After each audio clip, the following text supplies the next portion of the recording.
छत्तीसगढ़ के करवदा में भीषण सड़क हादसे में 18 महिलाओं सहित 19 लोगों की मौत हो गई है। वहीं 4 महिलाएं गंभीर घायल बताई जा रही है। हादसा 200 फीट गहरी खाई में पिकअप पलटने की वजह से हुआ। पिकअप में 2 दर्जन से अधिक लोग सवार थे जो तेंदुपत्ता तोड़कर वापस लौट रहे थे। इसी दौरान कुकदूर थाना क्षेत्र के बाहपानी में यह हादसा हुआ है। हादसे की जानकारी के बाद पुलिस और प्रशासन की टीम मौके पर पहुंची और राहत कार्य शुरू कराया। पुलिस ने सभी शव पोस्टमार्टम के लिए भिजवाए और घायलों को स्थानीय जिला अस्पताल में भर्ती करवाया है। सभी मृतक बेगा आदिवासी समुदाय के थे। आदिवासियों के इस समुदाय को राष्ट्रपति ने गोद ले रखा है। यह एक संरक्षित जनजाति समुदाय है जिसे सरकार की तरफ से भी संरक्षित घोषित किया हुआ है। कोई गांव की ये महिलाएं तेंदुपत्ता एकत्रित करने गई थी। हादसे की सूचना के बाद सीएम विष्णुदेव साय ने हादसे पर शोक जताया और ईश्वर से दिवंगत आत्मा की शांति और परिवार के प्रति गहरी शोक संवेदना जताई है। साथ ही घायलों को शीघ्र स्वस्थ होने की भी कामना की है। उप मुख्यमंत्री विजय शर्मा ने भी हादसे पर गहरा दुख जताया। साथ ही राष्ट्रपति द्रौपदी मुर्मू ने भी सभी आदिवासियों की मौत की खबर पर दुख जताया है। उन्होंने सोशल मीडिया साइट एक्स पर पोस्ट कर गहरा अपना शोक व्यक्त किया है।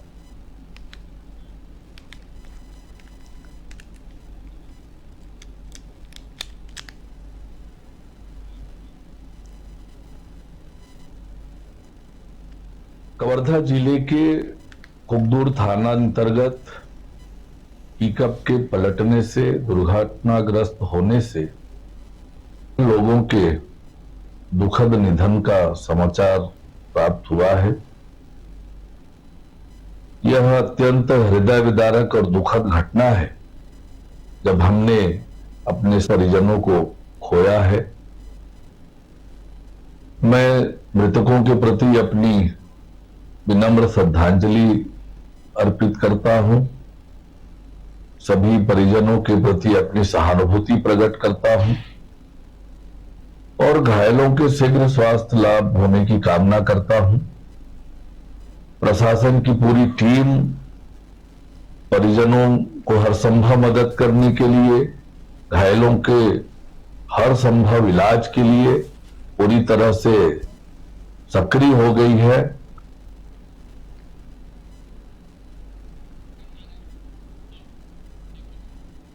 डिप्टी सीएम विजय शर्मा और पूर्व मुख्यमंत्री भूपेश बघेल ने करवदा हादसे पर गहरा दुख जताया है। वे हादसे की सूचना के तुरंत बाद करवदा जिले के लिए रवाना हो गए।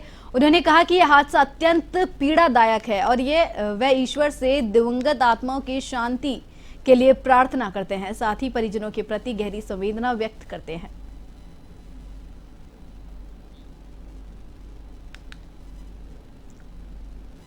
देखिए, वो तेंदुपत्ता तोड़ने गए थे और पिकअप में आ रहे थे और 20 फीट खाई में गिरा और उसमें अभी तक के 18 लोगों की मृत्यु की सूचना है, जो बेहद दुखद है।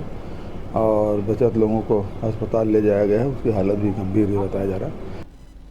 छत्तीसगढ़ कांग्रेस की पूर्व प्रभारी कुमारी शैलजा हरियाणा के सिरसा से कांग्रेस प्रत्याशी है।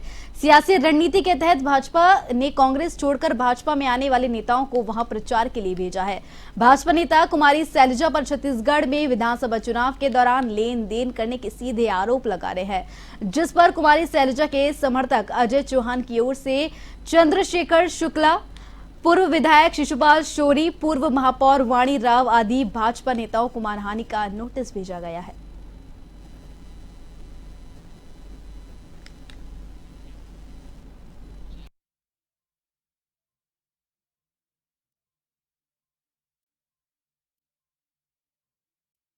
बीते दिनों एसीबी के रिश्वतखोर आरआई संतोष दिवंगन पर कार्रवाई के मामले में आज प्रार्थी ने रिश्वत पर एसीबी की पूरी कहानी बताई। दरअसल सोमवार को बिलासपुर प्रेस क्लब में पत्रकार वार्ता के दौरान प्रार्थी प्रवीण कुमार तरुण ने अपनी जमीन को लेकर पूरी कहानी बताई। प्रवीण कुमार तरुण ने बताया कि जूना बिलासपुर पचवारी हल्का के अंतर्गत तोरवा क्षेत्र में उसकी जमीन है, जिसमें गणेश नगर के पार्षद इब्राहिम खान की 2021 में नीयत खराब हो चुकी थी और पार्षद जमीन हड़पने की साजिश रचने लगा। इस दौरान प्रवीण कुमार ने जमीन का सीमांकन कराने की सोची, मगर रिश्वतखोर आरआई सीमांकन के बदले 3 लाख रुपए की डिमांड की। परेशान होकर शिक्षक प्रवीण कुमार तरुण ने एसीबी को शिकायत की। इसके बाद एसीबी ने रिश्वतखोर आरआई संतोष को रिश्वत लेते रंगे हाथों गिरफ्तार किया।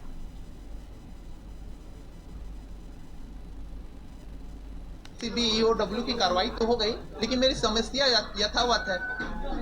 जो व्यक्ति है वो तो जमीन पर मेरे कब्जा किया ही हुआ है और मुझे धमकी दे ही चुका है कि आप कब्जा ऐसा करके मेरी इमेज खराब कर रहे हैं। और आज तो ये प्रेस कॉन्फ्रेंस हो गया और वो निश्चित हो रहा है कि वो और मतलब उसका दिमाग फिर सकता है, मेरे साथ कोई भी अप्रिय घटना हो सकती है। और मैं यही यहाँ इसलिए ही आया हूँ कि अब्दुल इब्राहिम खान जो मेरे जमीन पर अवैध कब्जा किया है, गुंडागर्दी किया है, उसके ऊपर श्री माननीय बिलासपुर कलेक्टर महोदय, SP महोदय जी उस पर कार्रवाई करें। मैंने इसकी शिकायत पूर्वा थाने में भी की है जब वो जमीन को घेर रहे थे। मैं इसी मामले को लेकर यहाँ उपस्थित हूँ। कहाँ जमीन है, कितनी जमीन है आपकी? जमीन गणेश नगर चुचैया पारा। ये आपके मामले पूरे नहीं होंगे तो आपके कदम क्या रहेंगे? महासमुंद के कोमाखान और लुकुपाली में निर्मित लाखों रुपए की पानी की टंकियां भ्रष्टाचार की भेंट चढ़ गई है। गांव के प्रत्येक घरों तक पानी पहुंचाने के लिए जल जीवन मिशन के तहत गांवों में लाखों रुपए की लागत से पानी की टंकी और पाइपलाइन विस्तार का काम कराया जा रहा है। किसी भी गांव के परिवार को पानी के लिए भटकना ना पड़े, इसके लिए सरकार की इस महती योजना पर पलीता लगा रहा है। इसकी शिकायत ग्रामीणों ने कलेक्टर और विभाग के कार्यपालक अभियंता से भी की। ग्रामीणों का आरोप है कि कोमाखान और लुकुपाली के पानी की टंकियां घटिया क्वालिटी के सीमेंट और छड़ के उपयोग, टंकी की क्यूरिंग नहीं करने के कारण पानी की टंकी की दीवारों में दरारें आने की शिकायत मिल रही है। पाइपलाइन के लिए ठेकेदार घटिया किस्म की पाइप का भी उपयोग कर रहे हैं।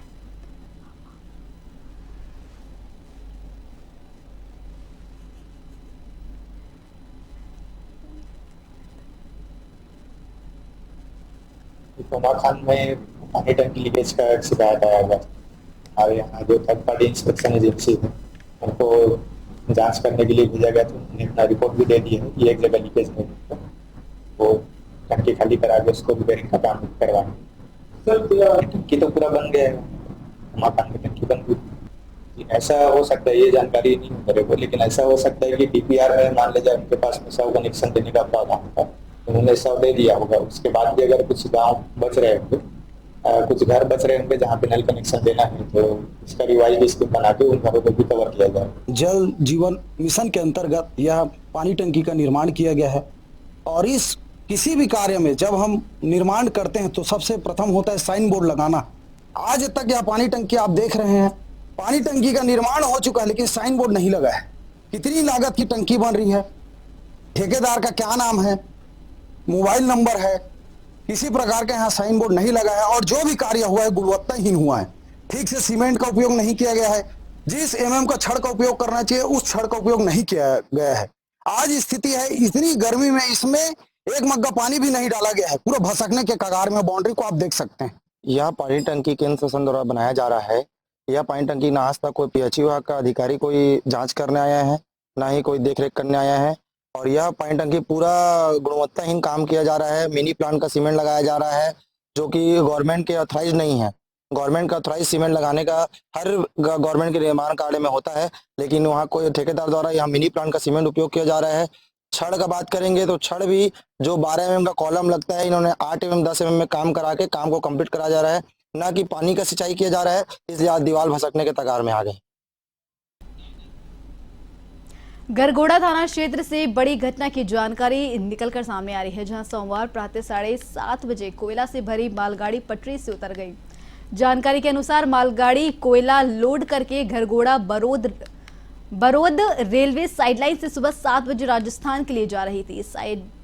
साइडिंग से कुछ दूर चलने के बाद 7:30 बजे बोगी पटरी से उतर गई।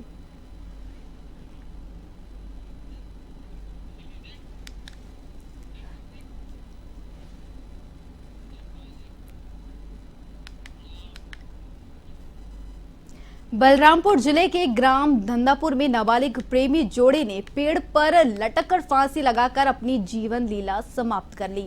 दोनों प्रेमी शनिवार से लापता थे। प्रेमी जोड़े ने फांसी क्या लगाई, इसका अभी तक पता नहीं चल सका। प्रेमी जोड़े ने फांसी क्यों लगाई, इसका अभी तक पता नहीं चल सका। पुलिस ने शवों को फंदे से नीचे उतारकर जांच पड़ताल शुरू कर दी है।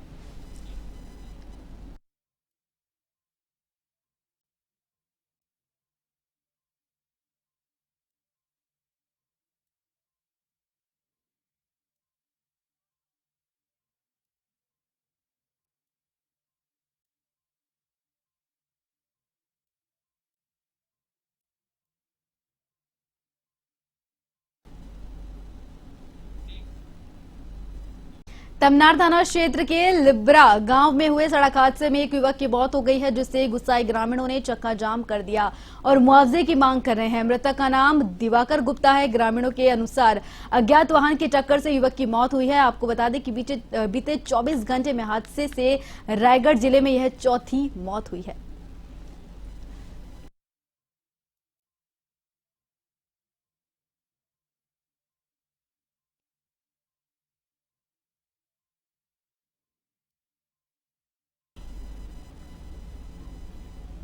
छत्तीसगढ़ के करवदा में हुए दर्दनाक हादसे में 19 आदिवासियों की मौत हो गई थी, जिसमें 18 महिलाएं शामिल थी। सूचना के बाद डिप्टी सीएम विजय शर्मा करवदा के लिए रवाना हो गए हैं और अस्पताल पहुंचकर घायलों की कुशलक्षेम पूछी। उन्होंने हादसे पर गहरा शोक भी जताया है और हर संभव मदद का आश्वासन भी दिया है।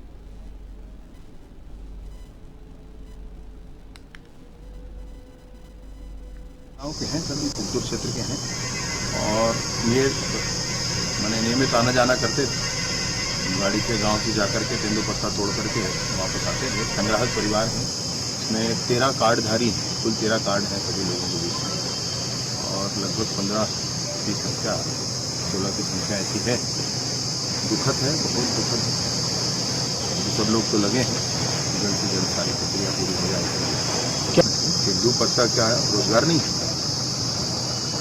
तेंदुपत्ता आधा देश करता है, तो थोड़े उचित ही है, इसमें कोई बात नहीं। क्या लगता सर, क्या कारण है? ये नियमित है, ये जो दुर्घटना हुई है वो दुर्भाग्यजनक है। छत्तीसगढ़ में बिलासपुर के कोटा थाना क्षेत्र में लिव इन रिलेशनशिप में रह रहे प्रेमी जोड़े के बीच हुए विवाद में प्रेमी ने अपनी प्रेमिका की कुल्हाड़ी से वार कर हत्या कर दी। आपको बता दें कि कोटा थाना क्षेत्र के अमाली गांव में गुलशन यादव और अंजू यादव ने मंदिर में शादी की थी और दोनों गांव में ही किराए के मकान में रहते थे। इस बीच प्रेमिका अपनी प्रेमी पर लगातार सामाजिक तौर पर शादी करने का दबाव बनाती रही, जिससे उन दोनों के बीच विवाद होता रहता था। इससे परेशान होकर प्रेमी ने प्रेमिका की कुल्हाड़ी से वार कर हत्या कर दी। इसके बाद आरोपी प्रेमी मौके से फरार हो गया, लेकिन पुलिस ने सूचना के बाद घेराबंदी करते हुए आरोपी प्रेमी को जंगल से गिरफ्तार कर लिया।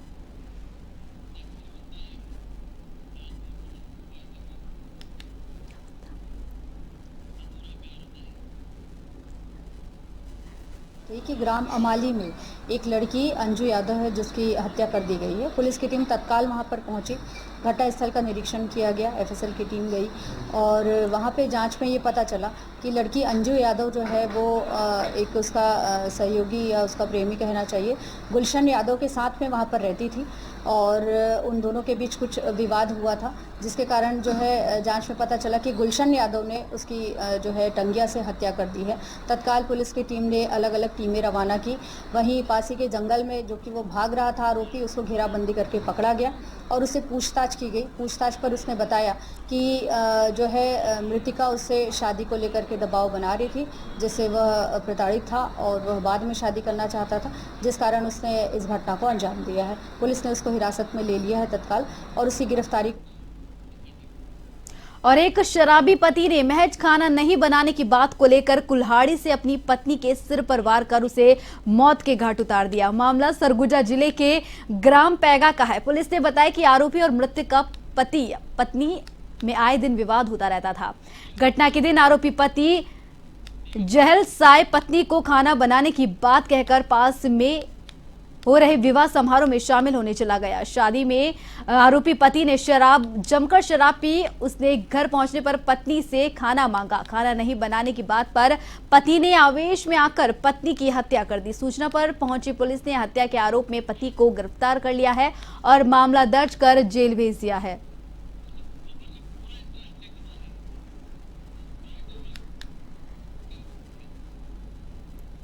थाना कमलेश्वरपुर के ग्राम पैगा में पति ने अपने पत्नी की जो है टांगे के बेस से सिर में और उसके चेहरे में जो है प्राणघातक वार किए और उसके बाद में वो पत्नी की जो है मौके पर ही स्पॉट में डेथ हो गई और पुलिस ने जो है आरोपी जहल साय उम्र 41 वर्ष जो है उसको गिरफ्तार करके जेल भेजा है।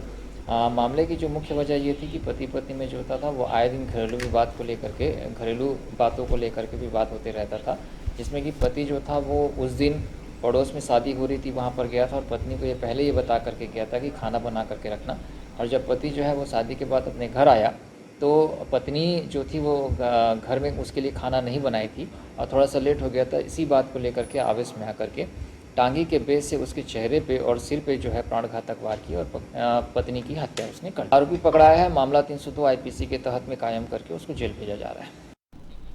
और वहीं करबदा जिला हॉस्पिटल के डॉक्टर्स की बड़ी लापरवाही सामने आई है, जहां प्रसव के दौरान महिला और नवजात की मौत हो गई है, जिसके बाद परिजनों ने अस्पताल प्रबंधन और चिकित्सकों पर लापरवाही का आरोप लगाया है। मृतक महिला बेगा बाहुल्य क्षेत्र आगरपनी की रहने वाली थी और सोमवार सुबह 4 बजे ही उसे प्रसव पीड़ा के चलते अस्पताल में भर्ती करवाया गया था। सूचना के बाद पूर्व सीएम भूपेश बघेल अस्पताल पहुंचे और घटना की जानकारी ली। उन्होंने आदिवासी महिला की मौत पर दुख जताया और वर्तमान सरकार के शासन में चिकित्सा व्यवस्था बदहाल होने का आरोप लगाया। कि जो यूनिटी ट्राइब्स है राष्ट्र के दत्तक पुत्र, उसके भी मतलब 19 साल की जवान लड़की और उसके बच्चे दोनों भी डेथ हुई है। तो कुल मिला के देखा जाए तो यहाँ स्वास्थ्य सुविधाएँ और पीएचई के जो काम है उसमें लापरवाही दिखाई दे रहा है। वहाँ के लोग भी कह रहे हैं कि पानी की व्यवस्था नहीं हो पा रही है और जो दहियान है उसके पास जो बोर है उसमें पंप डाल के रखें, वो चलता भी नहीं है।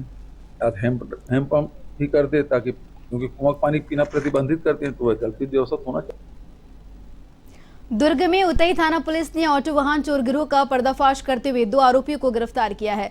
पुलिस के अनुसार प्रारंभिक पूछताछ में आरोपियों ने अपना जुर्म कबूल कर लिया है। पुलिस ने आरोपियों की निशानदेही पर 3 चोरी के ऑटो अप्पे भी जब्त किए हैं, जिनकी कीमत करीब 8 लाख रुपए बताई जा रही है। गिरफ्तार आरोपियों में बलौदा बाजार निवासी विजेंद्र बंजारे और रायपुर बिनेगांव निवासी सुनील भारती बताया जा रहा है। वहीं एक अन्य आरोपी की तलाश जारी है।